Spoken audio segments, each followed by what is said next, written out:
My name is Irvin, also known as Kopelman, and you are watching U.S. Government Cybersecurity Questions and Answers. So I found something very fascinating. I had no idea the U.S. government, specifically FTC, Federal Trade Commission, has cybersecurity quizzes. I thought this was a fascinating discovery, so I wanted to make a video about it and kind of review and see if we can pass these quizzes. Alright, let's go ahead and start with cybersecurity basic quiz. But after that, we also have physical security quiz, we have ransomware quiz, we have phishing quiz, tech support quiz or tech support scams quiz, vendor security quiz, and also secure remote access quiz. All right, let's check it out. Honestly, don't know completely what to expect, but I'm just hoping they're not too long because I don't want this video to be 2 hours long, you know what I mean? But maybe some of you would like that as well. So let's get right into it. All right, first question here, it says, which of the following should you do to restrict access to files and devices? So the first option is update your software once a year, share passwords only with colleagues you trust, have your staff members access information via an open Wi-Fi network, or use multi-factor authentication. So again, this question is very easy to answer because it says, which of the following should you do to restrict access, right? All of these other things are kind of not related in the sense, or even in this option C here, you are literally sharing information over open Wi-Fi network access. So we want to restrict access, and the only thing that applies here is using of multi-factor authentication. So what does this mean to people that don't know what this is? Meaning that you need to verify your login again when you use your login ID and password, and this is done by either via email that you have or your phone. Basically, you get a code in your email or your phone to verify the authentication second time. So this is called use a multi-factor authentication. Question number 2, backing up important files offline on an external hard drive or in the cloud will help protect your business in the event of cyber attack. True or false?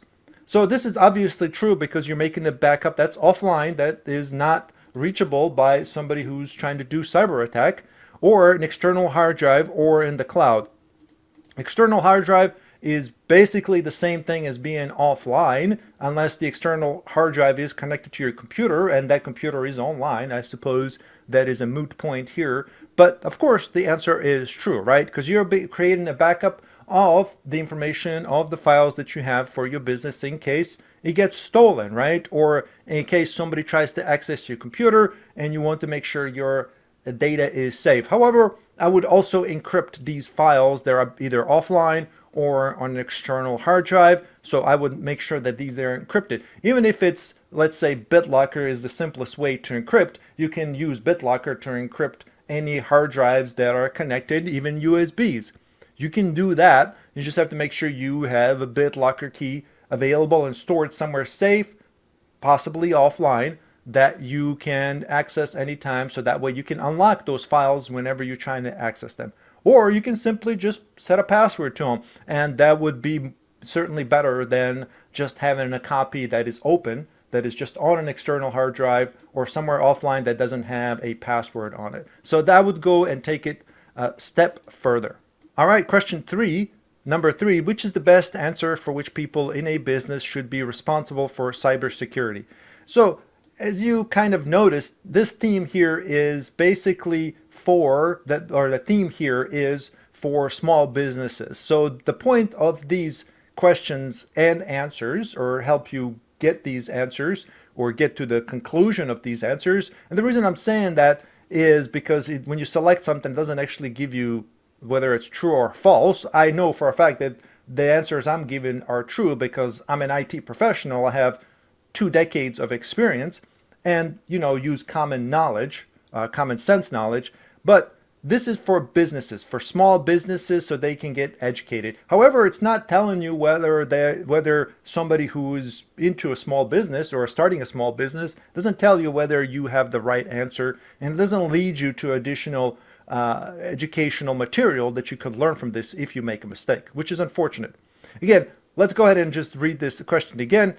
Which is the best answer for which people in a business? So people in a business, So people that, start a small business, I guess, should be responsible for cybersecurity. So option A here is business owners. They run the business, so they need to know cybersecurity basics and put them in a practice to reduce a risk of cyber attacks. Well, that's true, right? You can agree with that. And then B, IT specialists, because they're in the best position to know about and promote cybersecurity within a business. Well, yeah, but you also want other people to know about cybersecurity.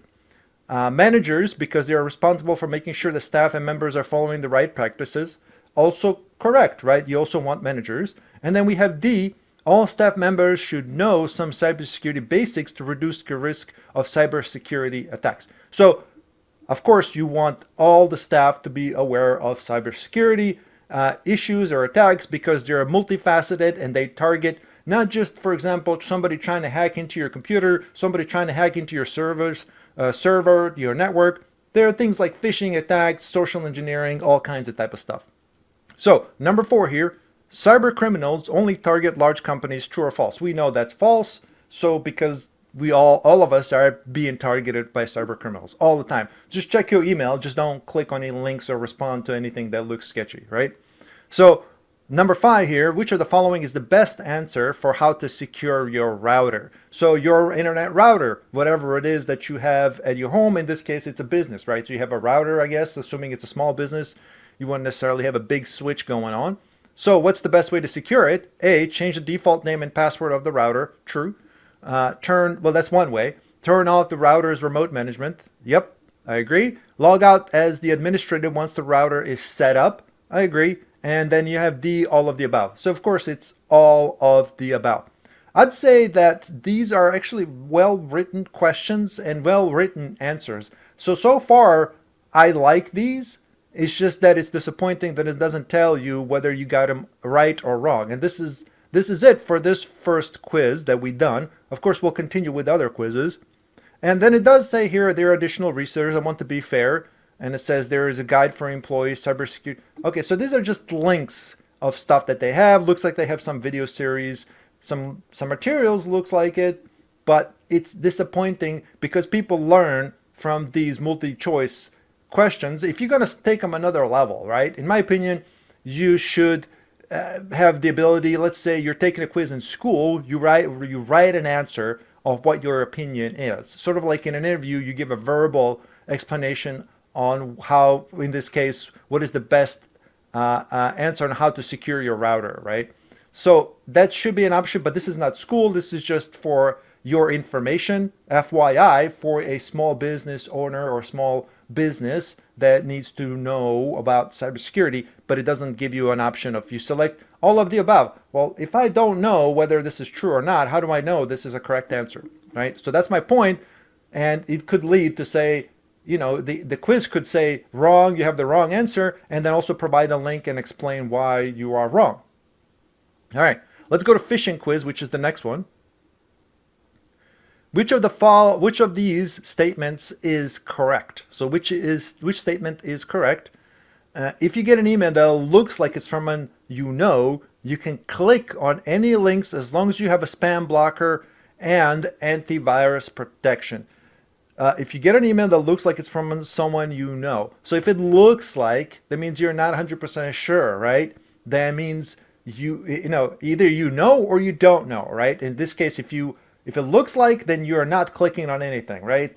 Don't worry about spam block or antivirus protection. That's not going to protect you from a link that takes you to a website that's going to download some kind of, software on your computer, whether it's, ransomware, whether it's a Trojan, whether it's just a virus that's going to wreak havoc on your computer.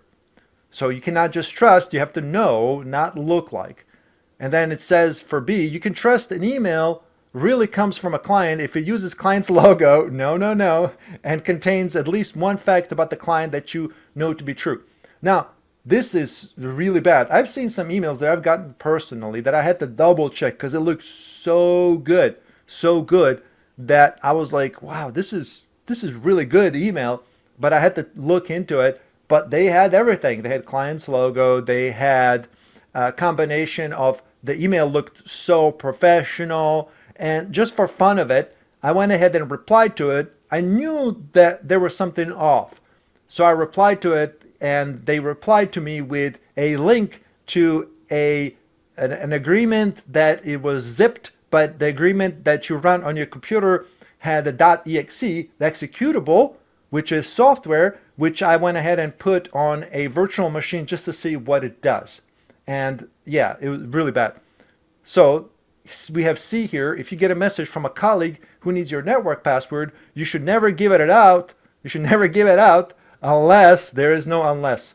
The colleague says it's an emergency. Nope, nope, nope, nope. That is, could be anybody that's asking this. You don't know if it's your colleague. They could be spoofing your colleague's email address or who knows what. Do not ever, ever give out any passwords.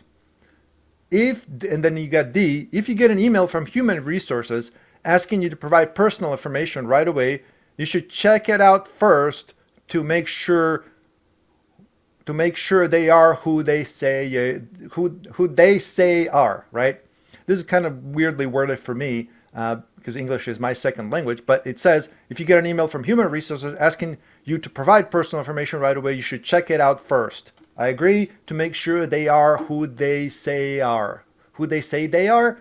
Anyways, I'll leave it at that, and I'll say to this. Always double check. This is the only correct statement here that you should always double check, especially if they're asking for your personal information. All right. Question number 2. An email from your boss asks for the name, address, and credit card information of the company's top clients. The email says it's urgent and please reply right away. You should reply right away. True or false? False, false, false, false. An email from your boss asks for the name, address, and credit card information for the company's top client. This is all personal information. I don't care if it's your boss and they're asking, especially this type of stuff, credit card information for the company's top client. Doesn't matter. You should never provide this, especially as a response to somebody. This is not something that your boss would be dealing with at all. So an email from your boss asks for the name, address, and credit information from the company's top client, right? So this is definitely not your boss. Chances are, hopefully it's not your boss. I really hope it's not your boss. Let's just leave it at that. Don't ever reply to this. Anyway, you get a text message. This is for 3. Number 3, you get a text message from a vendor, asks you to click on a link to renew your password. So that you can log into its website. You should reply to the text to confirm that you really need to renew your password. Reply to the to confirm. I'm sorry. Reply to the text to confirm that you really need to renew your password. You get a message from a vendor who asks you to click on the link to renew your password so you can log into its website. Now there could be a legit case scenario actually for this. Pick up phone and call the vendor using a phone number you know to be correct to confirm that the request is real. Now, yes, I agree, right? The only time you would really want to reset your password and you get that, password link to reset your password, this is typical, right? You say, I forgot my password on the website, and you get a link in your email. If you requested it, then you know you requested it and you are changing the password, right? But if you suddenly get it, then you definitely want to call the vendor and confirm this, right? And the last option, which is the worst option, it says click on the link, it takes you to the vendor's website, then you know it's not a scam. Never click on this because you know you have not initiated the password change request.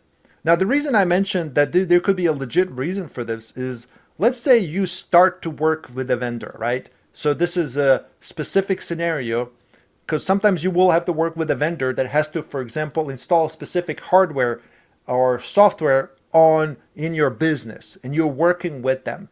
And let's say the part of that is to, let's say, create an account so that way you have a way to access their resources. For example, let's say that part of this is that you will help support download software and install vendor-based software, right?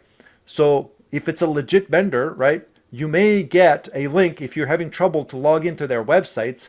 So vendor, you're talking to the vendor. Vendor gives you a link and says, go to our website and create an account. And if you're having trouble creating an account, they can possibly put you in the system and then send you a link to renew your password so that way you can proceed with logging into their website. But then you know that you are working with the vendor. So this is the key here, not just randomly get a text message that appears to be from vendor, right?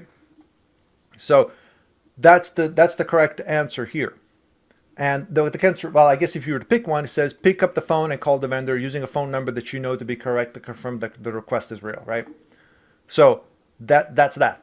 Number 4, email authentication can help protect against phishing attacks, right? Email authentication can help protect against phishing attacks. Yes, because you can verify whether the email is correct or not, or whether it's spoofed or not. The biggest giveaway that something is a phishing attack is that, for example, email looks like it's coming from somebody that you know or something that is similar to what your company name is. For example, let's say your company name is mybusiness.com and you get an email from somebody at MI instead of MY business.com. So email authentication can help protect against phishing attacks. True. If you fall for a phishing scam, what should you do to limit the damage? All right. So what should you do if you are a victim of a phishing scam? If you don't know exactly what phishing scam is, it's somebody who is phishing, phishing for information. In this case, personal information, credit cards, email, anything that's information. What should you do to limit the damage? Delete the phishing email. Unplug the computer. This will get rid of any malware. That will not get rid of any malware. That's stupid. Change any compromised passwords. So I would say change any compromised passwords. Of course, I would delete the phishing email, but in reality, what you really want to do is, if you know it's a phishing email, do not answer it. You can forward it to your business IT, cybersecurity, which typically is phishing@mycompany.com. So whatever the name of the company is, right? So you would forward that phishing email, which should automatically delete it. If it doesn't, then you delete the email completely. Don't just leave it in your trash folder or trash bin. Just make sure it's completely deleted. So also do this, but change any compromised passwords if phishing scam involved you giving out your password or any information that you have. I would change the password. Anything that's related to what they're trying to get. Okay? So that's what I would do. This quiz is done. So let's move on to the other one. All right, let's go ahead and do this one. Physical security quiz. And the first question is, promoting physical security includes protecting. And it says here, promoting physical security includes protecting, meaning that whatever you have physical access to. And then it says here, only paper files. That's false. Only paper files and any computer which you store electronic copies of those files. That's not. It's false because it's not just that. Only paper files, flash drives, and point-of-sale devices. And then it says, for all of the above plus any other device with sensitive information on it. So that's what I was going to say, that anything that has information on it, anything, any type of physical media, paper, flash drives, point of sale devices, electronic devices, your phone, anything that has information, then you need to promote physicals. You need to make sure that it's secure, right? So that is the answer for that. Number 2, paper files that have sensitive information should be disposed of in a locked trash bin. True or false? True.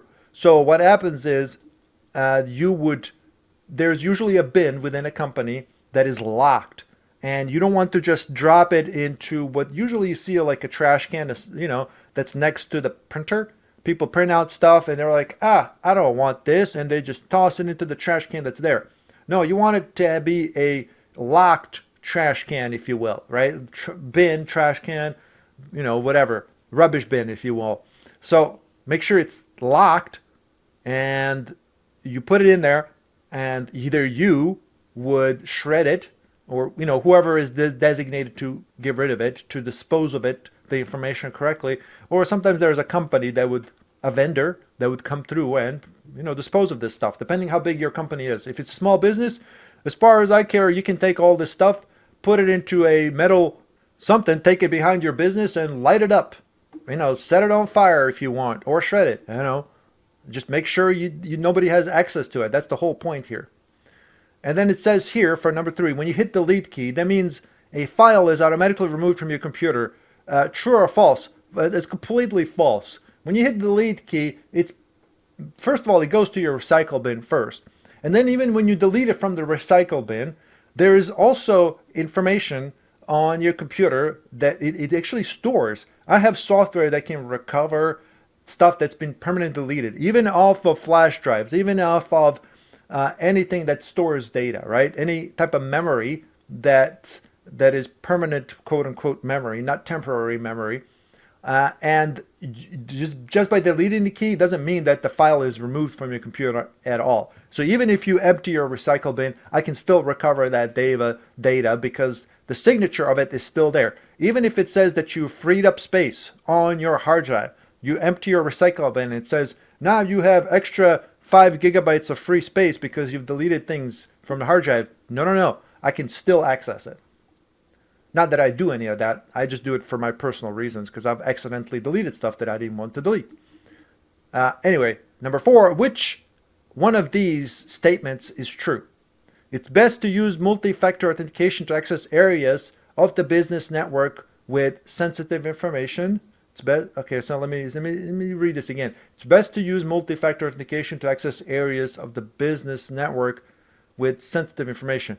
Well, I mean, this is I thought this was physical security. Usually that business networks with sensitive information are behind locked doors. Huh. Okay, that's interesting. Well, let's see what they're trying to get to here. Let's try this with B. You should use the same password for the key business devices to guarantee the high-level employees can access them in an emergency. No, never use the same password for key business device. That's stupid. Okay. I'm not sure what they're getting with this one.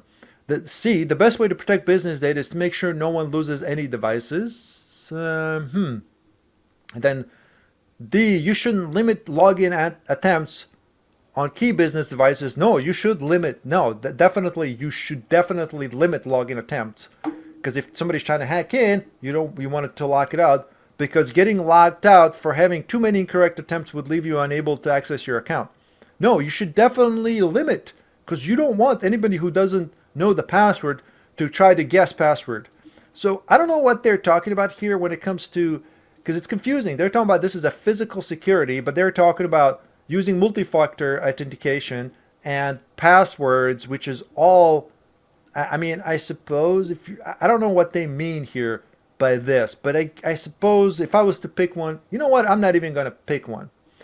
The point here is that never use the same password. Never share passwords. Never allow it so that you can guess as many times as you want. Make sure whatever it is that you're trying to protect, in this case, I'm assuming it's a network sensitive information, you should lock it out with multi-factor. Everybody has to have their own password. Never share passwords.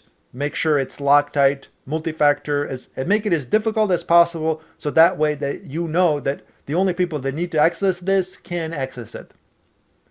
I'll leave it at that. I'm not going to pick, answer here. You let me know what you think the answer would be. Just say, A, B, C, or D. And then 5, only people with access to sensitive data need to be trained on the importance of physical security or of files and equipment. True or false? False. Everybody needs to know.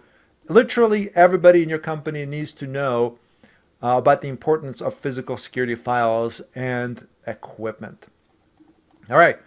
So, looks like we have, let me see here, 1, 2, 3, 4 more quizzes that we can go through. I think this video has been going for about a half an hour. I think I will leave it at that, but let me know in the comments if you want to continue with these, because I find these very fascinating. I wish they've done this a little bit differently, but please let me know in the comment. Also like and subscribe if you don't mind, just to let me know that you're interested in this specific information, and I'll gladly make another video for this.